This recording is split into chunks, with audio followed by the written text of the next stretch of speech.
आज भी हमें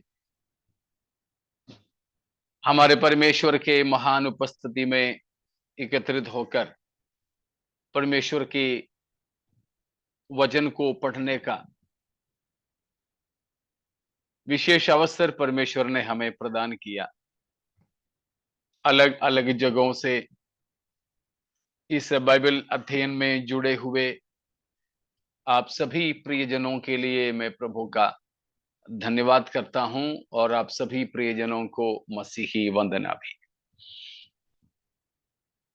इस मंगलवार शाम के समय भी हम प्रकाशित वाक्य के अध्ययन के लिए परमेश्वर की उपस्थिति में एकत्रित हुए हैं। इसके द्वारा हमारे आत्मिक उन्नति हो, परमेश्वर की महिमा हो, प्रभु का वचन को हम सीखें और समझें। विशेषकर प्रभु का वचन केवल हमें कुछ जानकारी ही देने वाली ना बने, परंतु प्रभु का वचन हमारे जीवन को रूपांतरण करने वाले बन जाए। मैं दोहराऊंगा, प्रभु का वचन हमारे लिए केवल सूचनात्मक ही ना हो, कुछ इंफॉर्मेटिव ही ना हो प्रभु का वचन, but it should be transformative, हमारे जीवन को बदलने वाला बनना चाहिए। बहुत से ऐसे लोग हैं वचन को जानते हैं, लेकिन वह जानकारी केवल शैतान की जानकारी जैसा ही रह जाता है। परमेश्वर के बारे में या बाइबल के बारे में सबसे ज्यादा जानने वाला कौन है अगर पूछें तो वो शैतान ही है। लेकिन उसकी उस जानकारी से कोई मतलब नहीं है। इसीलिए हम भी प्रभु का वचन को जो सीखते हैं वो केवल शैतान जैसा ज्ञान को बढ़ाने वाले ना हो, परंतु हमारे जीवन को रूपांतरित करने वाले बन जाएं, हमारे जीवन को बदलने वाला बन जाए। जैसे पिछले कुछ या खासतौर पर पिछले 2 रविवार में हम लोग कलीसिया में मनन इसी बात की कर रहे थे कि विश्वास तो करते हैं काफी लोग, जानते हैं यीशु ही प्रभु है, मानते हैं यीशु ही प्रभु है, लेकिन जीवन में परिवर्तन नहीं है। इसलिए हमें परमेश्वर की वचन की पढ़ाई से केवल ज्ञान ही न बढ़े, परंतु हमारे जीवन परिवर्तित हो जाए, रूपांतरित हो जाए। उसके लिए परमेश्वर हमारे जीवन में सहायता करे। तो हम प्रकाशित वाक्य 2 और 3 अध्याय में से सीख रहे हैं 7 कलीसियाओं के बारे में। उसमें अभी हम 7वीं कलीसिया के बारे में पढ़ते हैं, वो है लवुदिकी कलीसिया। उसमें हम सबसे आखिरी में यह देख रहे थे कि लवुदिकी कलीसिया के लिए प्रभु यीशु मसीह की सलाह क्या क्या है, या यीशु मसीह ने उनको क्या शिक्षा दिया, क्या उपदेश दिया। कितनी बातों को हम देखे थे? 4 बातें। जी हाँ, क्या क्या था?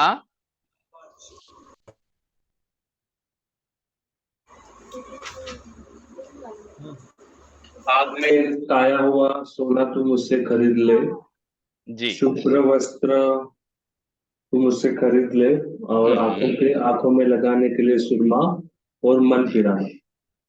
जी हाँ। और उसके अलावा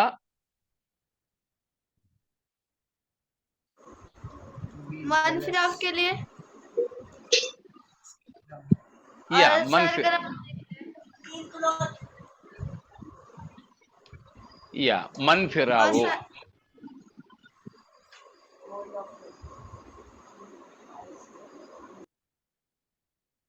तो हमने देखा कि प्रभु यीशु मसीह कलीसिया से कहा हुआ बात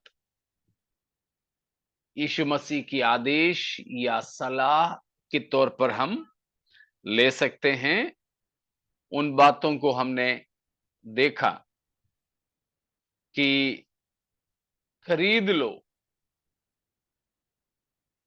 आग में तया हुआ सोना, श्वेत वस्त्र, आंखों के लिए सुरमा। ये खरीदने का अर्थ भी हमने देखा था। और उसके बाद प्रभु यीशु मसीह ने कहा कि उन्हें जो है सलाह दिया है, सलाह दिया है। सलाह दे करके क्या कहा? 20वां पद में या 19 की आखिरी में हमने देखा मन फिराओ। और उसके बाद 5वीं बात और हमने देखा था सरगर्म सरगर्म रहो, सरगर्म रहना। तो इन 5 बातों को हमने देखा। सरगर्म रहना, प्रभु के लिए हमारे अंदर एक धुन बनाए रखना। ठीक है।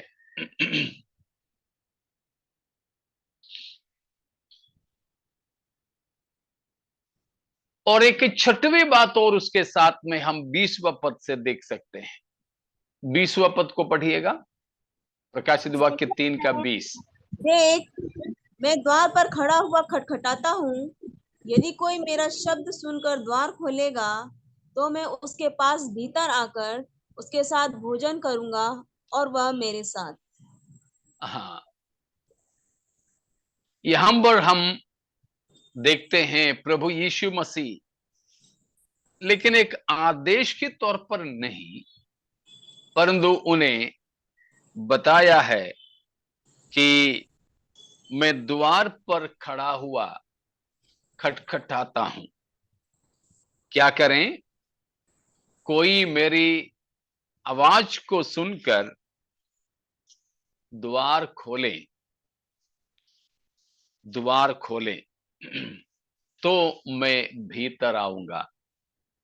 तो यहां पर प्रभु यीशु मसीह की सलाह एक छोटी बात यह है कि मसीह के लिए दिल के द्वार को खोले या प्रभु यीशु मसीह को अंदर ले ले। ये एक छठवीं बात है। लवुदिकी कलीसिया के लिए सलाह के तौर पर हम ये समझ सकते हैं कि क्या करें?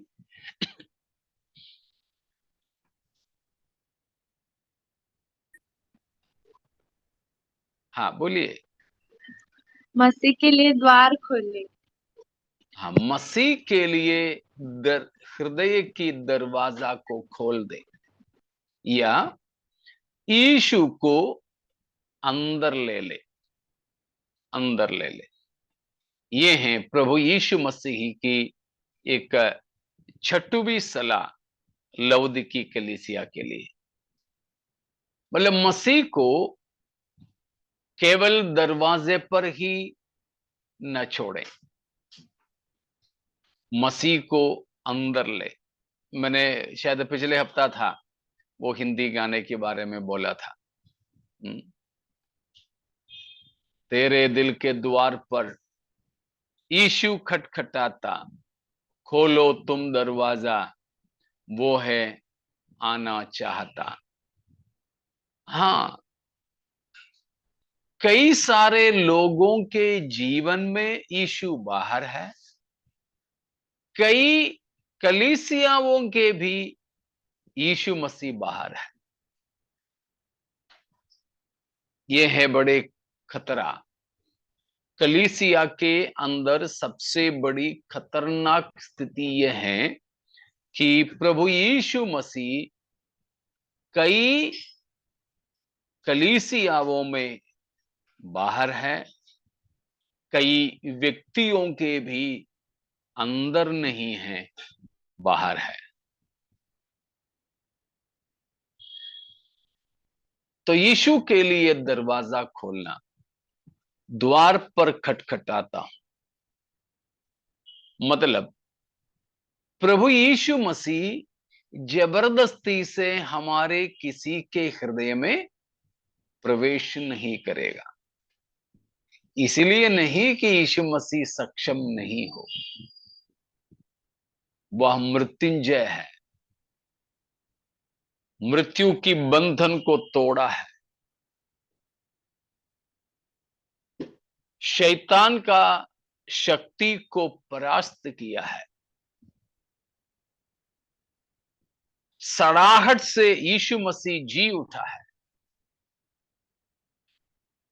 यीशु को कब्र के अंदर रोकने की कोशिश करने वाली राजनीतिक शक्ति को, यहूदियों की धार्मिक शक्ति को और रोम की राजनैतिक शक्ति को, सबको परास्त करके जी उठा यीशु को। क्या हमारे हृदय के अंदर आकर बैठना कोई दिक्कत की बात है? बिल्कुल नहीं। लेकिन हमारे संपूर्ण हृदय और इच्छा प्रभु चाहते हैं, नहीं तो जबरदस्ती शैतान के जैसे हमारे अंदर वो नहीं आएगा। अगर एक सज्जन हमारे घर पे आ जाए, हमारे दरवाजा खुला पड़ा रहे, तो भी वो सज्जन घंटी बजाता बजाता वहीं खड़ा रहेगा और वो चिल्ला के भी पूछेगा, कोई है क्या, कोई है क्या? नहीं तो चला जाएगा, वो अंदर नहीं आएगा। लेकिन एक चोर हो तो दरवाजा तोड़ के अंदर आ जाएगा।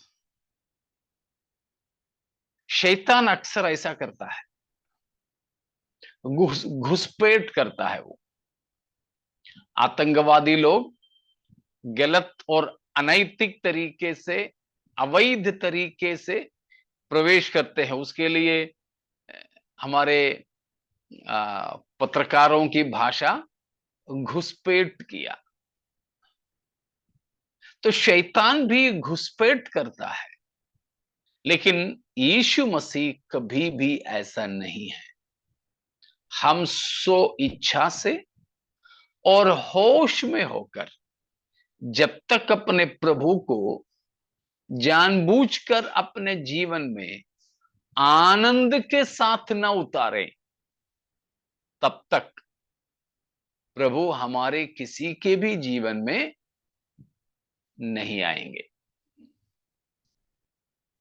इसलिए है एक मशहूर पद यूहन्ना बताता है, 1:12, यूहन्ना 1:12।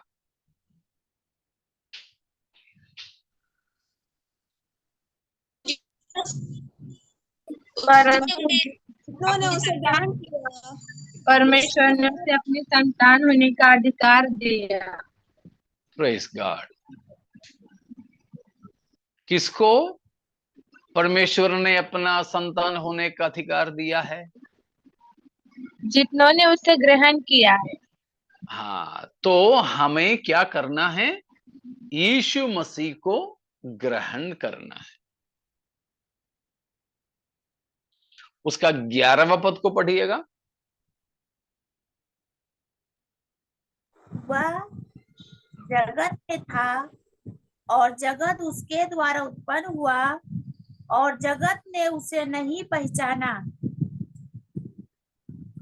वह अपने घर आया और उसके अपनों ने उसे ग्रहण नहीं किया।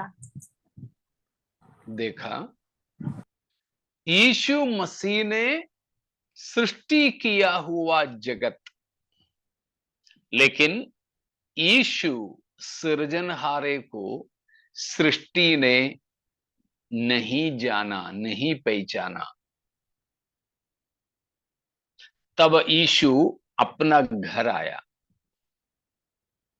लेकिन अपने घर वालों ने यानी अपनों ने यीशु को अपना नहीं कहा। अर्थात यीशु मसीह को अपने घर वालों ने क्या नहीं किया? ग्रहण नहीं किया। तब पिता परमेश्वर जगत की ओर देखकर, संसार की ओर देखकर, अन्य जातीय दुनिया की ओर देख करके कहा, मेरा पुत्र को अपने घर वालों ने यानी यहूदियों ने ग्रहण नहीं किया है, लेकिन तुम लोग कोई भी मेरा पुत्र यीशु मसीह को ग्रहण कर लोगे तो मैं भी तुम्हें ग्रहण कर लूंगा और मैं तुम्हें अपना संतान कहलाने का अधिकार दूंगा। समझ में आ रहा ना? तो क्या करना चाहिए था?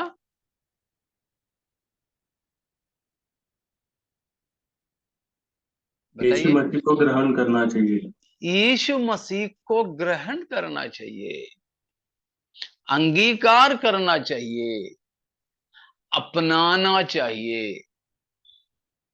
बस उसी प्रकार अभी लवोदिकिया कलीसिया से भी यीशु मसीह बताते हैं कि मैं तुम्हारे अंदर नहीं बाहर खड़ा हूं। इसीलिए जैसे तुमने मुझे उस समय ग्रहण किया, वैसे अभी भी क्या कर लो? ग्रहण कर लो, मुझे अपना लो तुम। मैं भीतर आना चाहता हूं।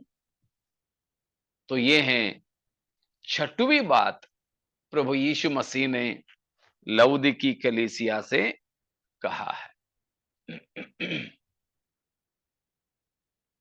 तो यीशु को हमें ग्रहण करना है, अपनाना है। यीशु मसीह को जब हम अपनाते हैं तो आप बताइए, यीशु मसीह हमारे मुट्ठी में हो जाता है या हम मसीह के मुट्ठी में हो जाते हैं? हम मसीह के मुट्ठी में आमीन। जाते हैं। हाँ, लेकिन अक्सर क्या होता है, ये तांत्रिक मांत्रिक लोगों की जैसे है हमारे भी हालात।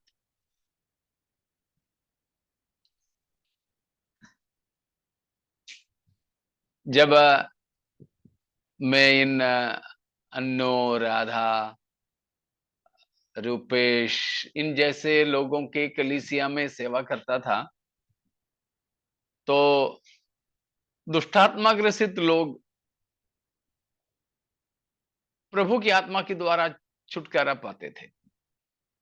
जब दुष्टात्मा ये चिल्लाती थी वे निकल जा रही है, तो ये दुष्टात्मा ग्रसित लोगों के घर वाले आकर के हमारे पास हाथ जोड़ते थे। कभी कभी वे लोग छोटे छोटे से कुप्पी बोतल लेकर आते थे मेरे पास, बोलते थे कि पास्टर जी ये आत्मा को भेजो मत, इसके अंदर ढक लो, इसके अंदर बंद कर ले, छोड़ो मत इसको। मुझे उस समय मालूम नहीं था ये लोग क्या बता रहे हैं। तो कुप्पी में बंद कर दें, क्या बात है, क्या है? बाद में मुझे पता चला कि ये तांत्रिक मांत्रिक लोग ऐसे करते हैं। पहले किसी भी आत्मा, उसकी पूजा, उसकी उपासना, उसकी आराधना, उसकी सेवा ये तांत्रिक मांत्रिक लोग करते हैं। उन आत्माओं की सेवा करते करते करते करते एक समय वो जिसकी पूजा, जिसकी अर्चना ये लोग करते थे, वे इनके गुलाम बन जाते हैं। इनके गुलाम बनने के बाद में ये जो कहेगा, फिर आराधना नहीं होता है, फिर तो हुकूमत देते हैं। ये लोग फिर जो कहेंगे वो इन आत्माएं करती रहेंगी। ये विचार लेकर के लोग मेरे पास आके बोलते थे, जब प्रार्थना के द्वारा लोग छुटकारा पाते थे, तो उन दुष्ट आत्माओं को इसके अंदर बंद कर दो। मैं उसी रीति से आपसे पूछ रहा हूं, जब यीशु को हम ग्रहण किया तो यीशु हमारे अंदर आ जाते हैं, या हम यीशु के अधीन हो जाते हैं?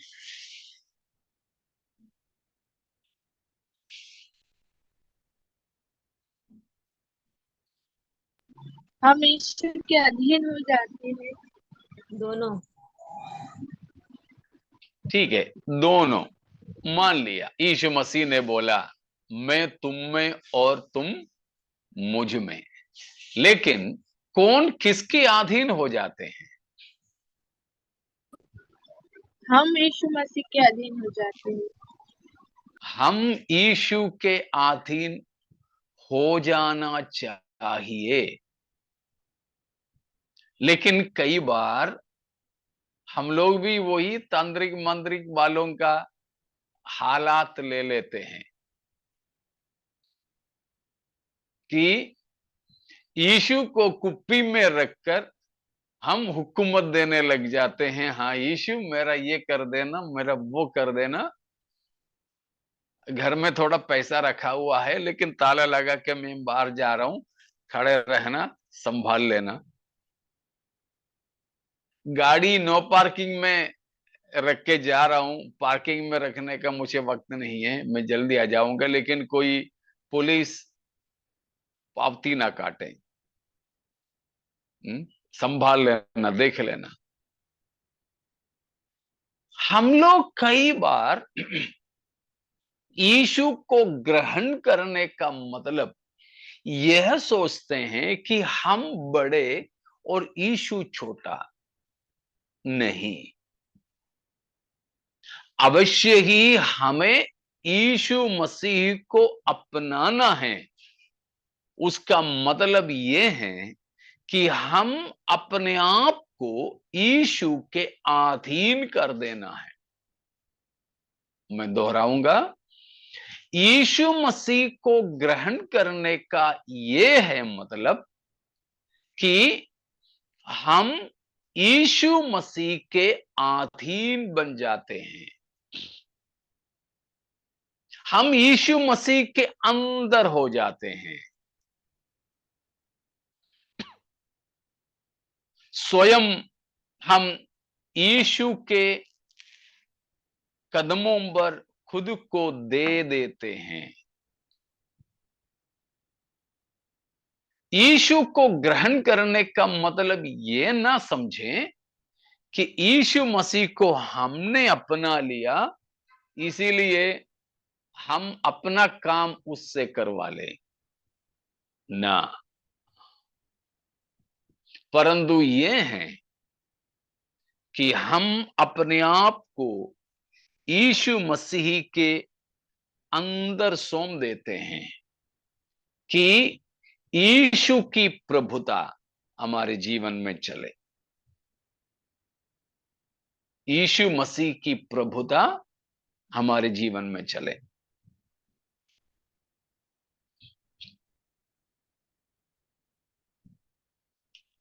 समझ में आ रहा ना? तो ये है छठवां सलाह, यानी कलीसिया है तो यीशु मसीह की हुकूमत कलीसिया में चलना चाहिए।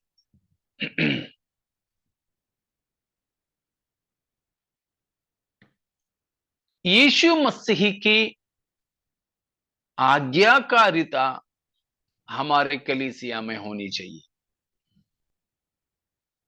यीशु के हम अधीन बन जाना चाहिए।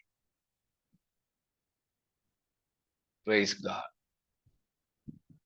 वहां फिर और किसी का भी नहीं चलेगा।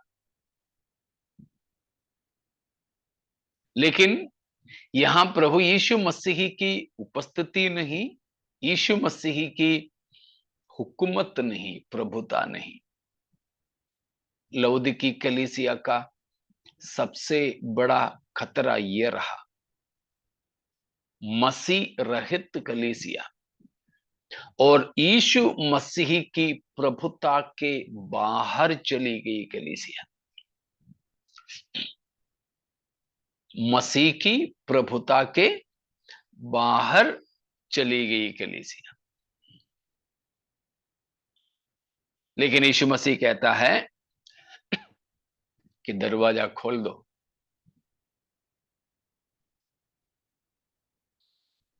इसलिए बताया है, हमारे जीवन में हो या हमारे कलीसिया में हो, सिंहासन कितने हैं?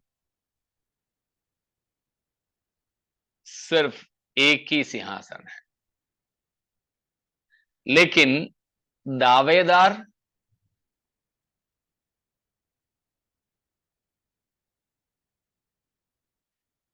कितने?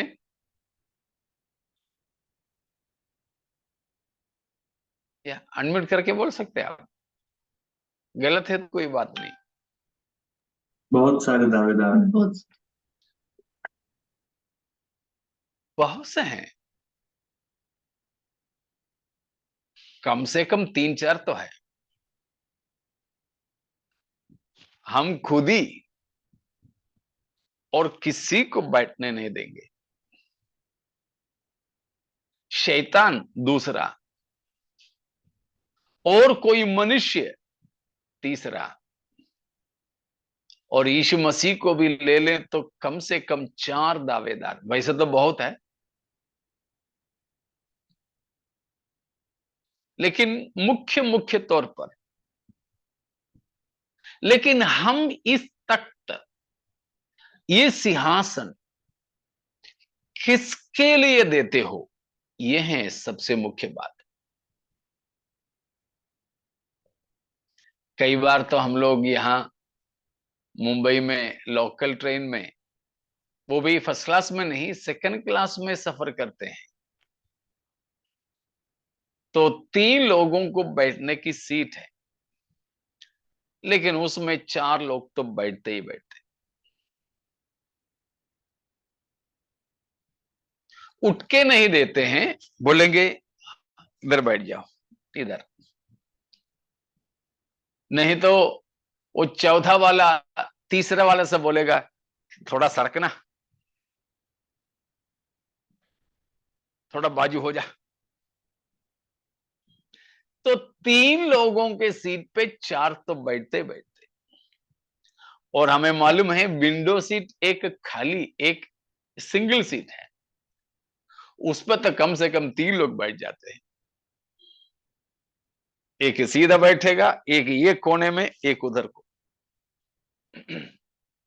वो सिंगल सीट बांटने के लिए तैयार है। और जो फिर डेली यात्रा करने वाले होते हैं, रोज यात्रा करने वाले, मानो सीएसटी से बैठ गए कल्याण तक, तो सीएसटी से कुर्ला तक एक आदमी बैठेगा। जब कुर्ला पहुंच जाएगा, वो आदमी खड़ा होगा, वहां से जो खड़ा था उसको बिठा देगा, ये बोल के थाने में खड़ा हो जाना। हाँ, कुर्ला से थाने तक वो बैठ गया, थाने में वो खड़ा हो गया, तीसरे को बिठा दिया।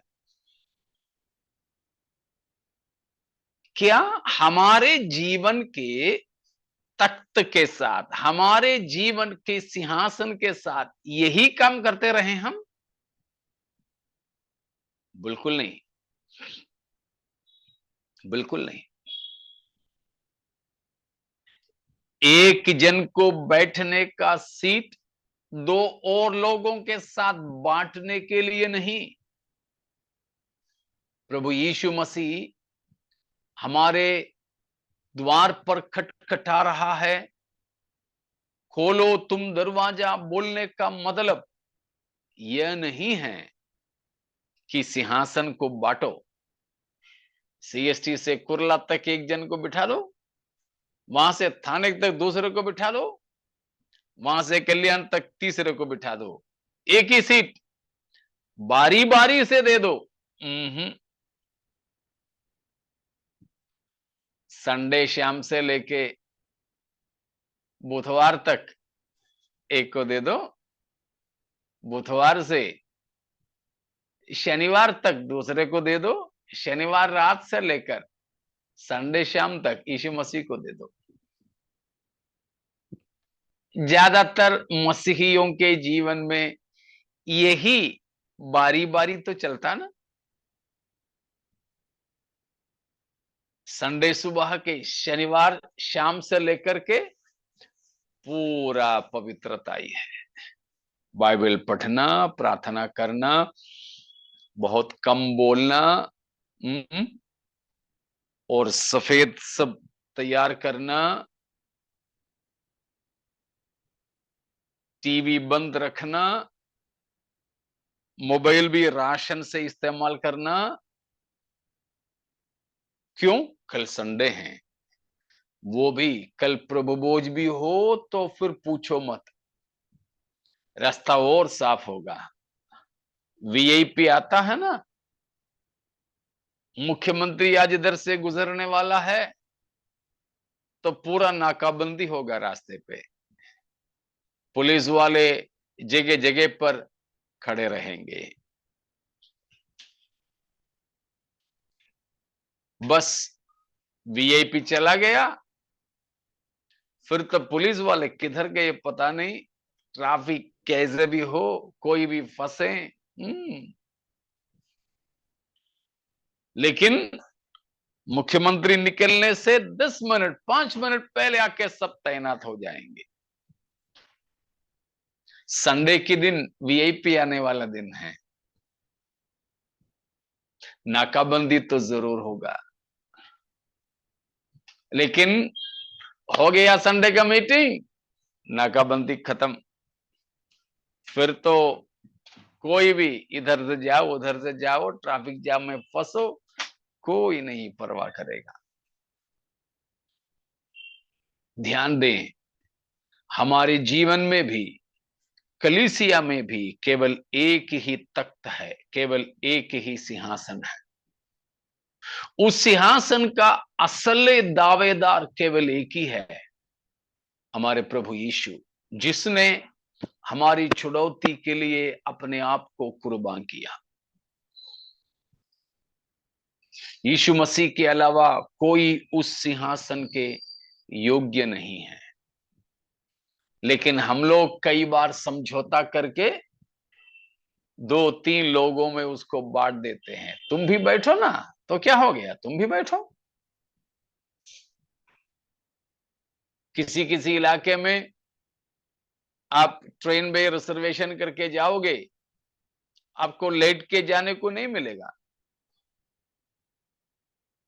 बोला तुम लेट, हम लोग सब खड़े हैं तो तुम लेट आए, उठ बैठ,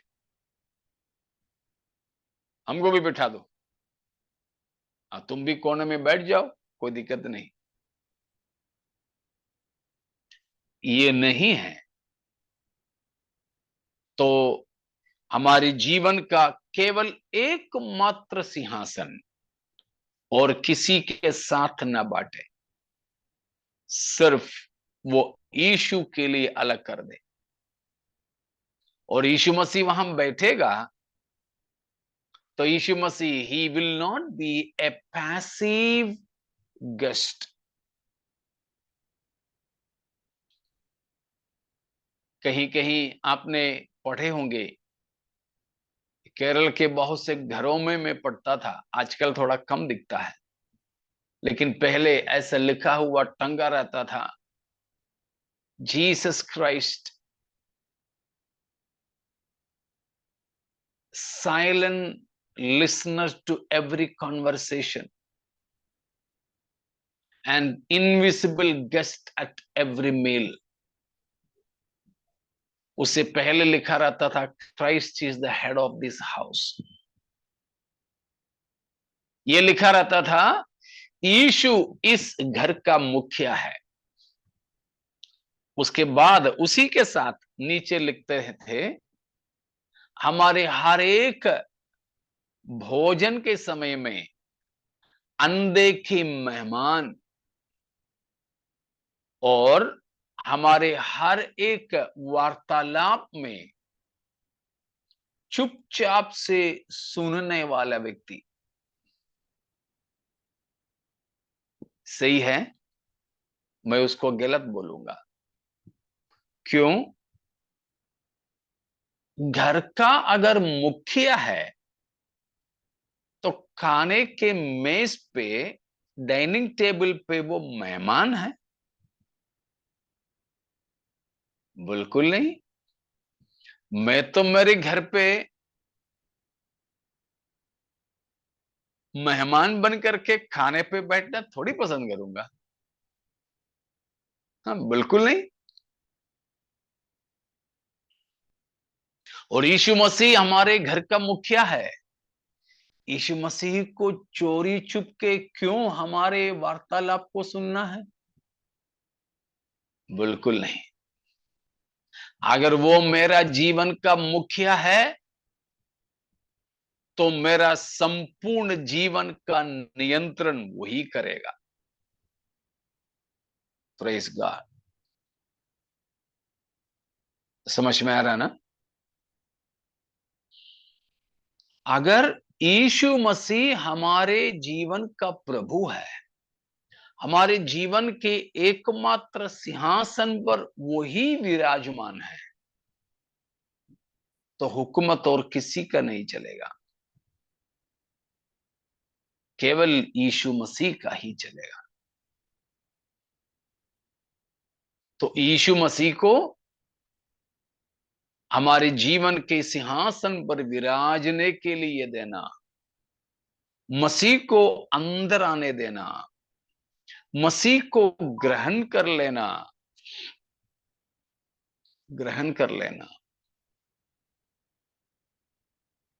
उसका मतलब यीशु के संपूर्ण आज्ञाकारी बनना, संपूर्ण यीशु के अधीन बनना। उसके लिए प्रभु आज हमें भी बुला रहे हैं। इतना समझ में आ गए? इतने में कोई शक है तो पूछिएगा।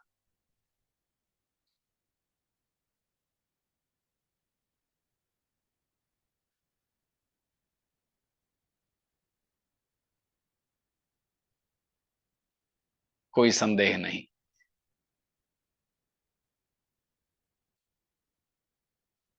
हम लोग तो यही कहते हैं, अरे यीशु हमारे प्रभु है।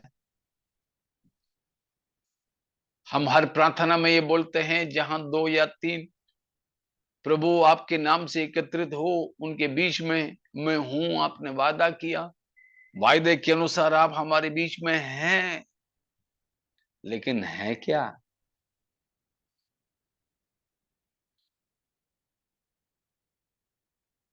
तो हमें सावधान रहना है।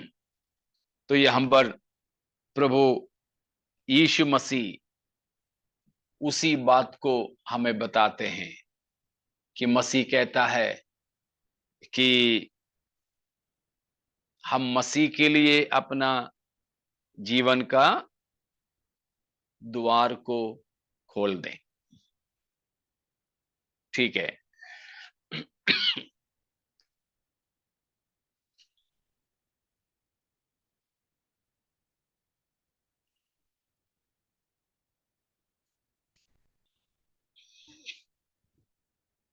इतना अगर समझ में आ गए तो हम आगे को देखेंगे।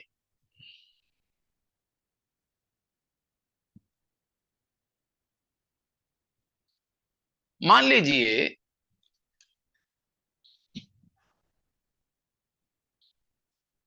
प्रभु यीशु मसीह अभी तो द्वार पर खटखटाते हैं, किस लिए? अंदर आने के लिए। लेकिन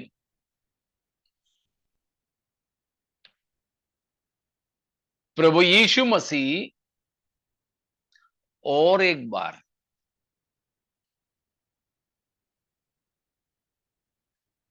वो भी ऐसा समय में जब हमें मालूम ही नहीं आने वाला है, तो हमें मसीह के लिए क्या करना होगा?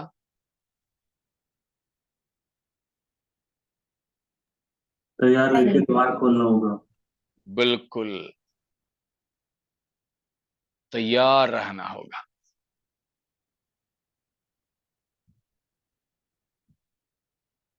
अगर उस समय में जब प्रभु यीशु मसीह आएंगे हमको तैयार नहीं मिले, वो हमारे लिए आनंद घाटा का समय होगा। हमारे जीवन में ऐसा ना हो।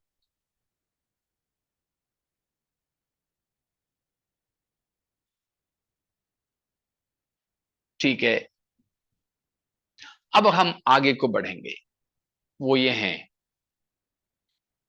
मसीह की सलाहों को यदि हम या कलीसिया अंगीकार ना करें, मसीह की इन आज्ञाओं का पालन नहीं करें, तो नतीजा क्या होगा?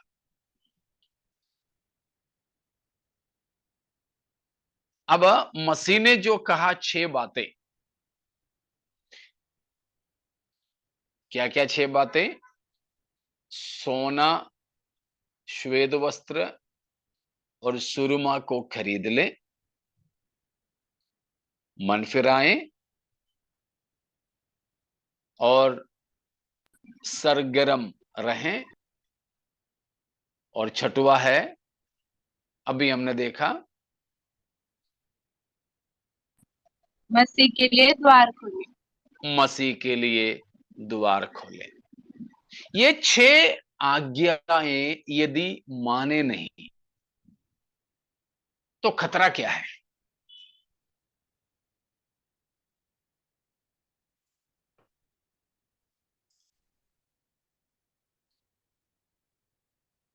वो है अभी हम जो देखते हैं। खतरा क्या है?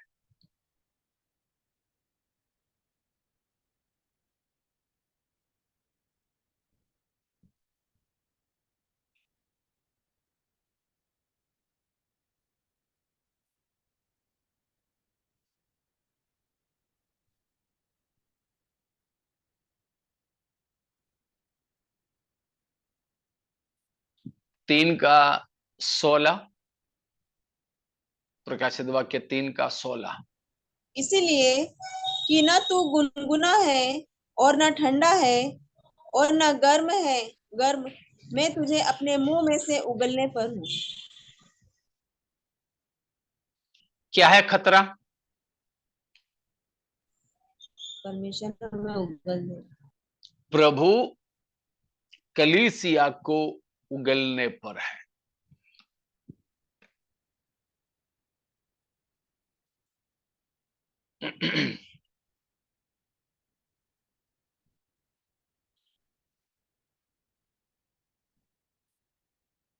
मतलब पाप का सबसे बड़ा खतरा मैं आपको बता चुका हूं, दोहरा रहा हूं। पाप का सबसे बड़ा खतरा मनुष्य के जीवन में क्या है?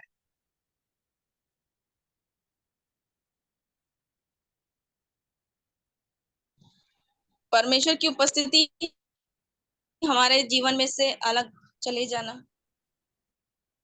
ठीक है, आधा मार्क, हाफ मार्क। अनंत काल का दंड। अनंत काल का दंड। परमेश्वर अपनी उपस्थिति उनमें से निकाल देता है, हाँ उनको अलग कर देता है। बिल्कुल। तो इन बातों को मिला ले।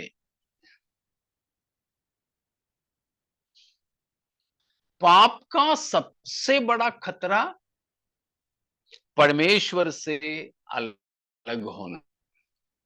उसको मैंने दो रीति से बताया था, दो पहलू उसका। उसमें पहला पहलू है परमेश्वर की उपस्थिति से हम निकाल दिए जाते हैं। दूसरा, परमेश्वर की उपस्थिति हमसे ले लिया जाता है। ठीक है ना, समझ में आया? पहला, पाप करने वाला व्यक्ति, चाहे वो पास्टर हो, बड़ा पास्टर हो, विश्वासी हो, गाने वाला हो, बजाने वाला हो, बहुत पैसा देने वाला हो, परवाह नहीं। जो पाप करता है बिना पक्षपात से, वो परमेश्वर की उपस्थिति से निकाल दिया जाता है। इसीलिए है दाऊद का एक दिल तोड़ने वाली प्रार्थना। जब जब जब जब जब जब मैं उसको पढ़ता हूं और याद करता हूं तो मेरा हृदय छिद जाता है, एक अंदर ही अंदर से कपकपी आ जाती है। भजन 51 का 11वां वचन है। भजन 51 का 11। मुझे अपने सामने से निकल न दे, मुझे अपने सामने से निकाल न दे। निकाल ना दे। ये है सबसे बड़ी खतरा पाप का, परमेश्वर की सामने से, परमेश्वर की उपस्थिति से निकाल दिया जाना। यहां प्रभु लौदीकी कलीसिया से कहा, तू ना ठंडा ना गर्म, तो मैं तुम्हें अपने मुंह से उगलने पर हूं। उसका मतलब, मैं तुम्हें अपने उपस्थिति से, अपने सामने से निकालने पर हूं।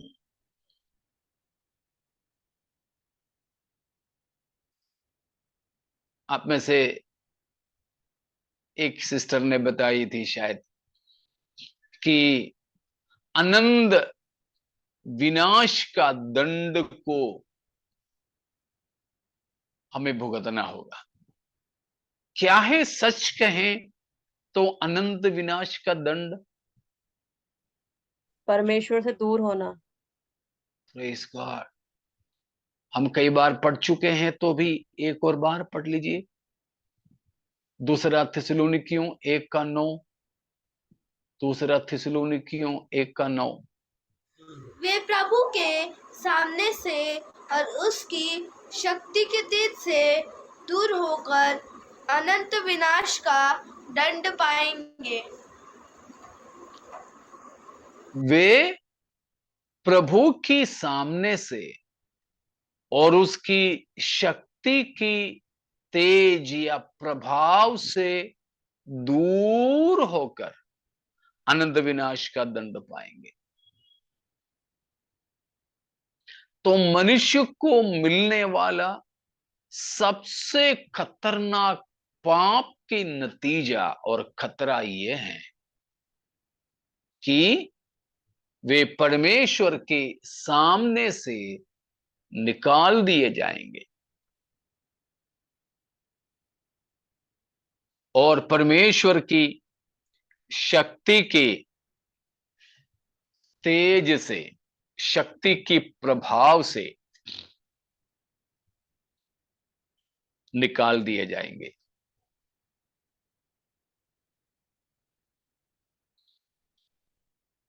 समझ में आ रहा है ना?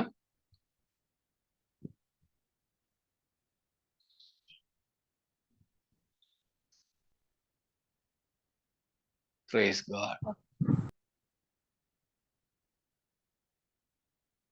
तो प्रभु यीशु मसीह यही बात यहां कह रहे हैं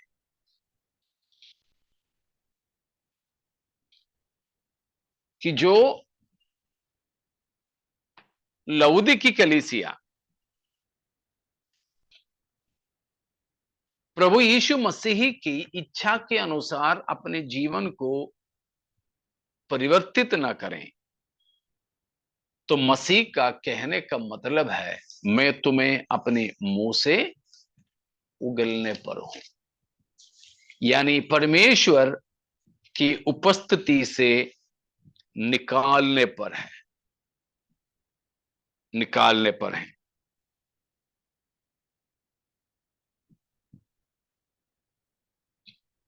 देखो, इस्राएलियों के इतिहास में से भी मैं इस बात को आपके सामने रखूं।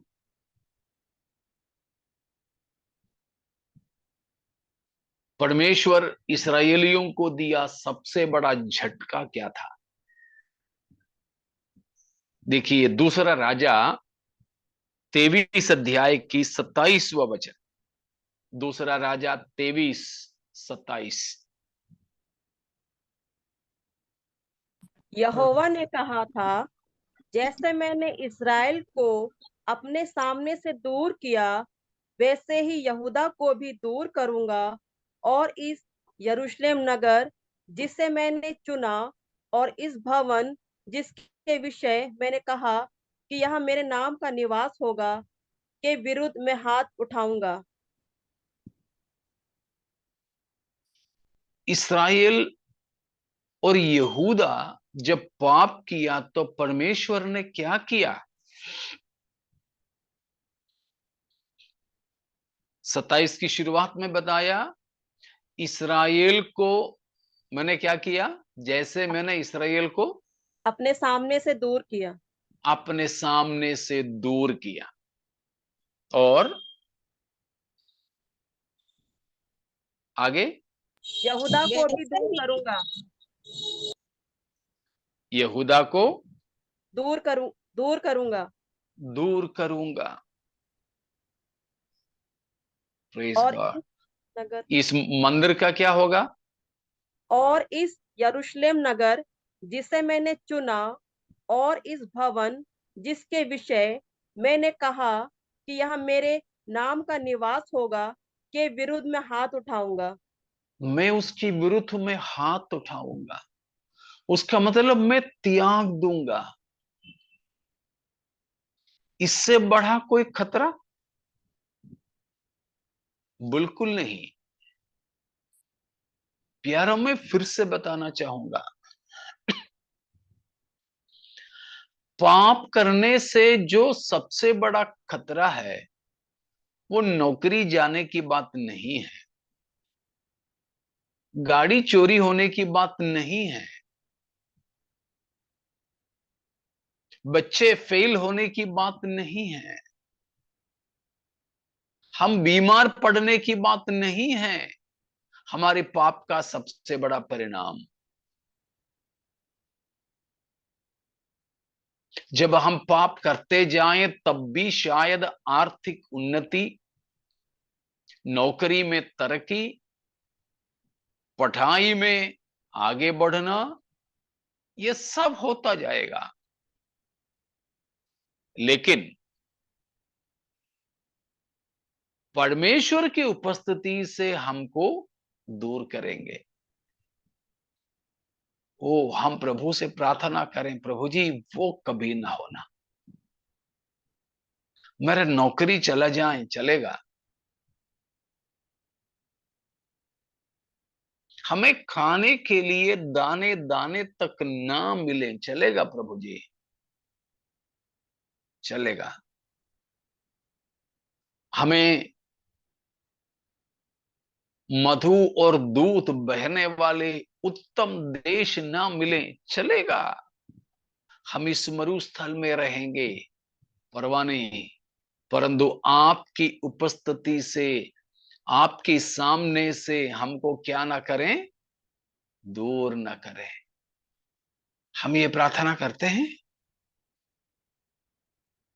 हालेलुया। मैं अक्सर ये सोचता हूं और बता भी देता हूं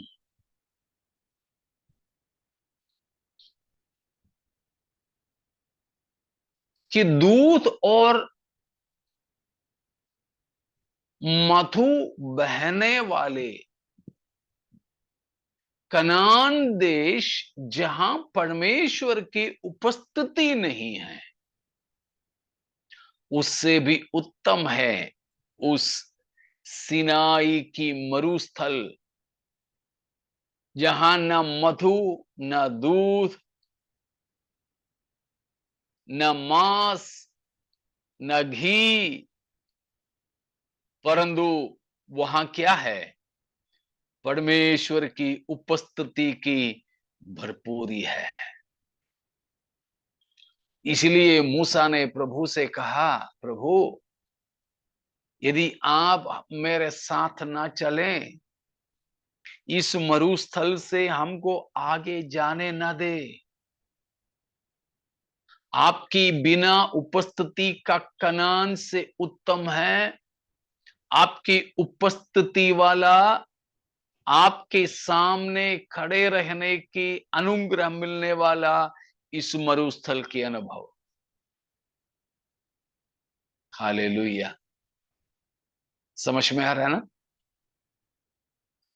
तो पाप का सबसे बड़ा खतरा परमेश्वर के सामने से त्यागे जाना है।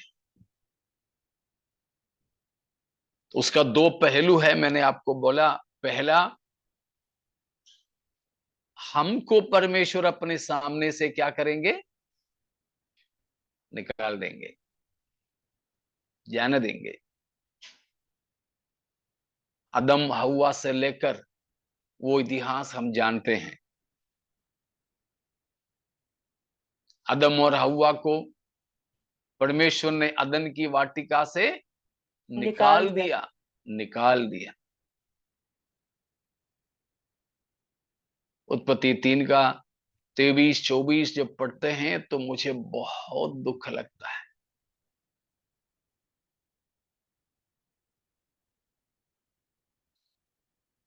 निकाला है तो पढ़ लीजिए। उत्पत्ति 3 का 23-24। इसलिए यहोवा परमेश्वर ने उसको अदन की वाटिका में से निकाल दिया कि वह उस भूमि पर खेती करे जिसमें से वह बनाया गया था। इसलिए आदम को उसने निकाल दिया और जीवन के वृक्ष के मार्ग का पहरा देने के लिए अदन की वाटिका के पूर्व की ओर करूबों को और चारों ओर घूमने वाली ज्वाला में तलवार को भी नियुक्त कर दिया। Praise God. वो पढ़ते समय मुझे बहुत अकड़ता है। वो अदन की वाटिका में राजाओं के तौर पर रहने के लिए परमेश्वर ने नियुक्त किया आदम और हव्वा। लेकिन अब हमने क्या पढ़ा, उनको परमेश्वर ने वाटिका से निकाल दिया।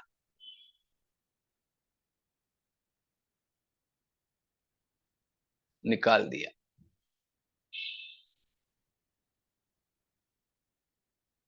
तो पाप का सबसे बड़ा परिणाम, उसका पहला पहलू, प्रभु अपने उपस्थिति से पाप करने वाले को निकाल देना,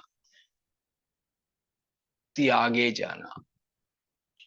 और दूसरा है God withdraws himself from such people. परमेश्वर अपने उपस्थिति को उनके बीच में से हटा देता है। परमेश्वर अपने उपस्थिति को इन पाप करने वालों के पास में से हटा देता है।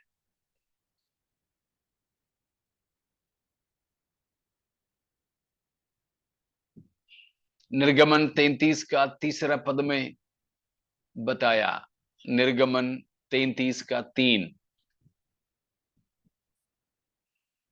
तुम लोग हाँ, उस देश को जाओ जिसमें दूध और मधु की धारा बहती है, परंतु तुम हठीले हो, इस कारण मैं तुम्हारे बीच में से होके ना चलूंगा, ऐसा ना हो कि मैं मार्ग में तुम्हारा अंत कर डालूं।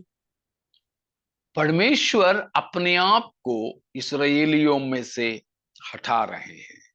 प्रभु ने कहा तुम जाओ, उस वायदे के देश को अपनाओ, लेकिन मैं नहीं आ रहा हूं, तुम चलो।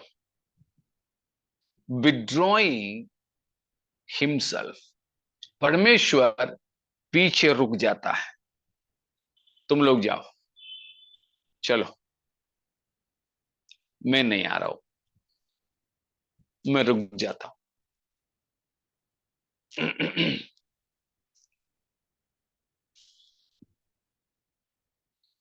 ऐसे भी कभी ना हो।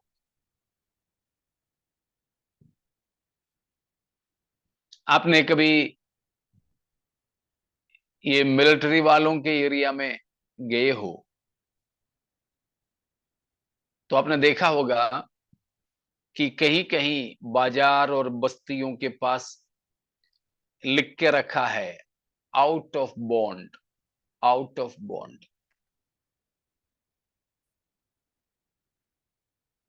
मैं जब किसी किसी कलीसिया में सेवा करता था तो फौजी लोग उस कलीसिया में थे, किसी किसी के घर में मीटिंग रखते थे तो ये फौजी भाई लोग अपनी पत्नी बच्चों को तो छोड़ देते थे लेकिन वे नहीं आते थे।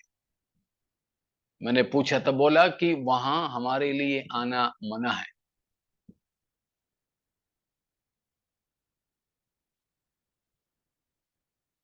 लिख के रखा है आउट ऑफ बॉन्ड, उसके उस पार मिलिट्री वाले नहीं जा सकते हैं।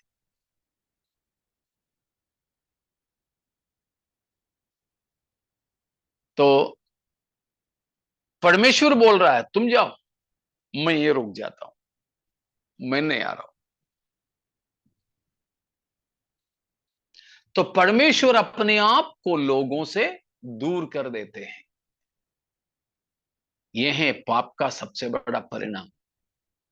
यहां पर प्रभु ने वही बात कहा है, मैं तुम्हें अपने मुंह से उगलने पर हूं। प्यारों, वो स्थिति हम किसी को न व्यक्तिगत तौर पर, न पारिवारिक तौर पर, न मंडलीय तौर पर होने पाए। निरंतर प्रभु आपकी उपस्थिति में हमें बसने दें, निरंतर। यही हमारी प्रार्थना होना चाहिए। ठीक है,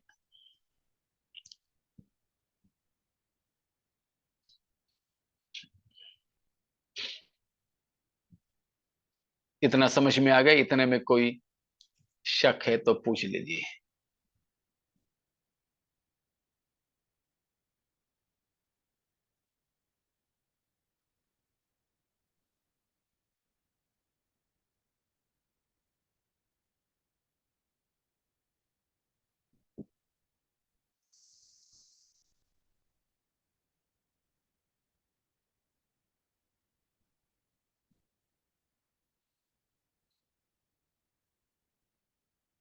ठीक है, अगर उतने में कोई शक नहीं तो हम लवोदिकी कलीसिया के बारे में कुछ और बातों को भी देखेंगे।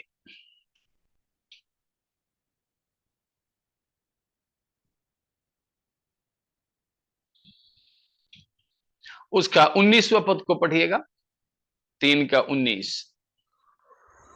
मैं जिन जिन से प्रेम करता हूँ उन सबको उलाहना और ताड़ना देता हूँ, इसलिए सरगर्म हो और मन फिरा, यहां पर बताया है प्रभु यीशु मसीह की सलाह में आया है।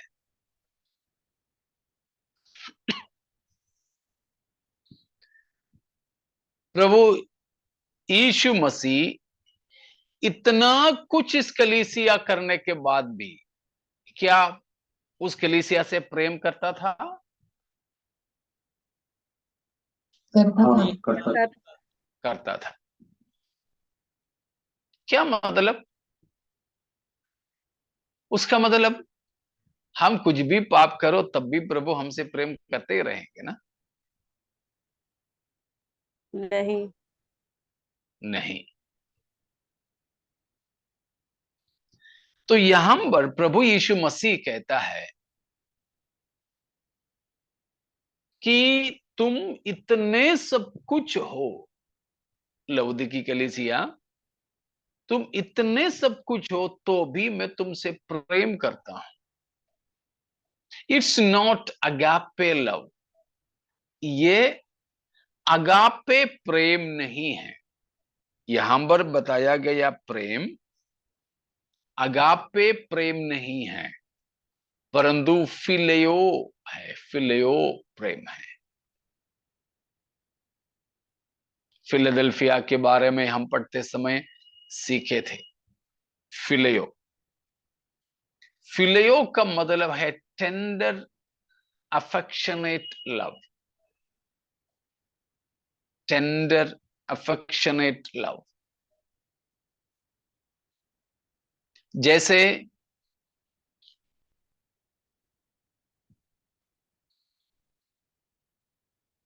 एक मां या एक पिता अपने बच्चे से प्रेम करता है। मां बाप को बच्चों से जो प्रेम होता है,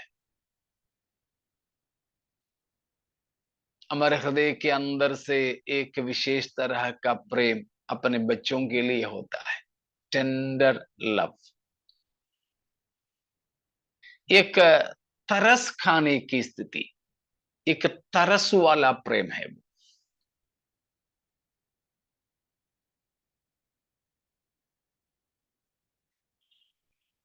अगापे प्रेम अलग है, जिसके बारे में हम पढ़ चुके हैं, है ना, अगापे प्रेम। लेकिन यह है एक तरस खाने वाले प्रेम। मतलब अभी भी इतना सब कुछ होने के बावजूद भी प्रभु क्यों इस कलीसिया से प्रेम किया, किस लिए प्रेम कर रहे हैं अभी भी?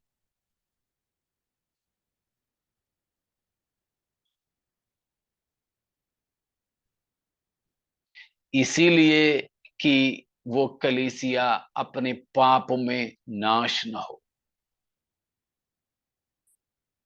प्यारों, प्रभु हमसे हमारे पापों के और अपराधों के बावजूद भी प्रेम करता है।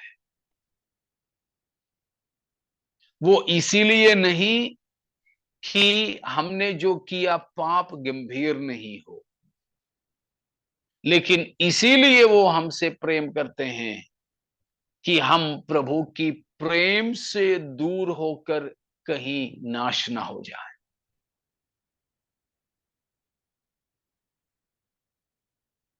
हमारे पिछले लंबे समयों के पासबानी सेवकाई में कलीसिया में कुछ ऐसे लोग पाए हैं जो प्रेम के लायक नहीं हैं, लेकिन उनके सारे कमी घटी पाप जानते हुए भी हम उनसे प्रेम करते रहते हैं, केवल इसलिए अगर हमने शायद प्रेम करना छोड़ दिया, वो तो बिल्कुल पाप की दलदल में ऐसा फंसेगा, शायद उसको वहां से उभारना नामुमकिन हो जाएगा। ऐसा ना हो। तो प्रेम करने का मकसद प्रेम करने का उद्देश्य यह है कि तरस खाते हुए नाश ना होने के लिए है। हमसे भी प्रभु ऐसे ही तरस के साथ में प्रेम करता है। Praise God. साथ होना सब लोग, ठीक है, यस ओके। और यहां पर और बताया है प्रेम का प्रमाण क्या है। इस वचन के अनुसार प्रेम का प्रमाण क्या है? उलाहना और ताड़ना। हाँ, उलाहना देना और ताड़ना देना। उलाहने का मतलब है डांटना, ताड़ना देने का मतलब है छड़ी चलाना।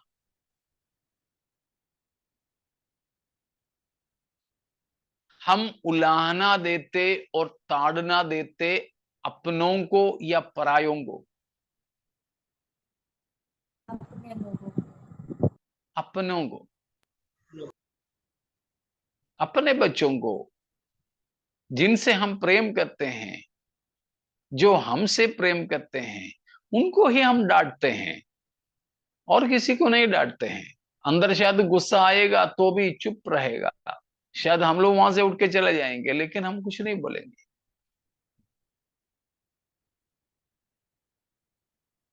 तो प्रभु का प्रेम का प्रमाण है उलाहना और ताड़ना। यहां अपने गलतियों को, पापों को स्मरण दिलाना और मनफिराव की ओर बुलाना, ये परमेश्वर का प्रेम का प्रमाण है। Praise God.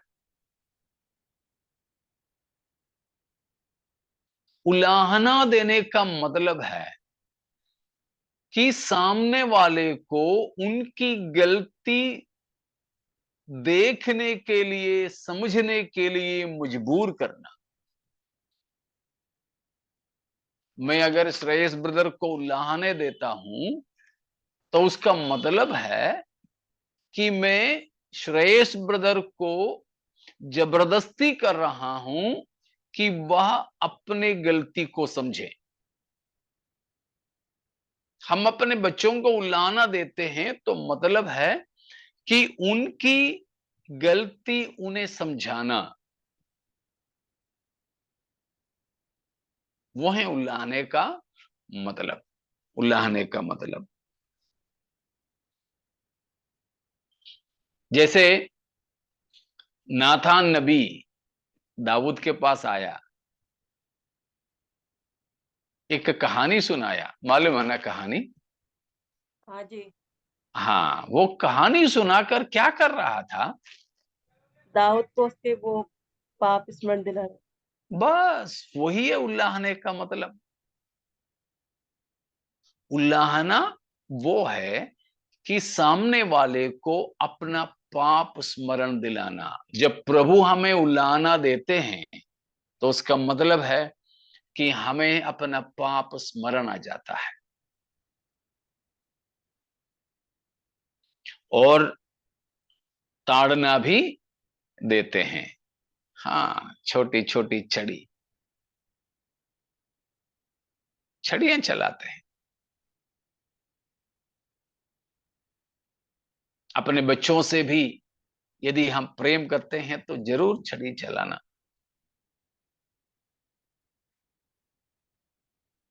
तो वो है प्रभु यीशु मसीह कलीसिया से कहते हैं, पाप करने के बावजूद भी प्रभु ने लवोदिकी कलीसिया से प्रेम किया और प्रेम का प्रमाण है उलाहना देना और ताड़ना देना। किस लिए है? हम नाश न हो और संसार के साथ हम दोषी ना ठहरें और हम प्रभु के पवित्रताई को प्राप्त करें। आइए प्यारों, इतने में अगर कोई शक है तो रखिएगा। प्रभु के आगमन में देरी हुआ तो अगले हफ्ता हम मनन करेंगे बाकी। तो हम भी लौदीकी कलीसिया के समान अगर प्रभु की प्रेम से दूर है तो हम प्रभु के पास वापस आए, प्रभु के साथ अपने जीवन को जोड़ कर रखें। हमारे प्रभु की आगमन बहुत ही नजदीक है। प्रभु के लिए हम अपना हृदय के द्वार को खोल दें, प्रभु हमारे अंदर आ जाएं और हमारा संपूर्ण नियंत्रण प्रभु ले ले। आइए अपने आप को समर्पण करके हम परमेश्वर से प्रार्थना करेंगे।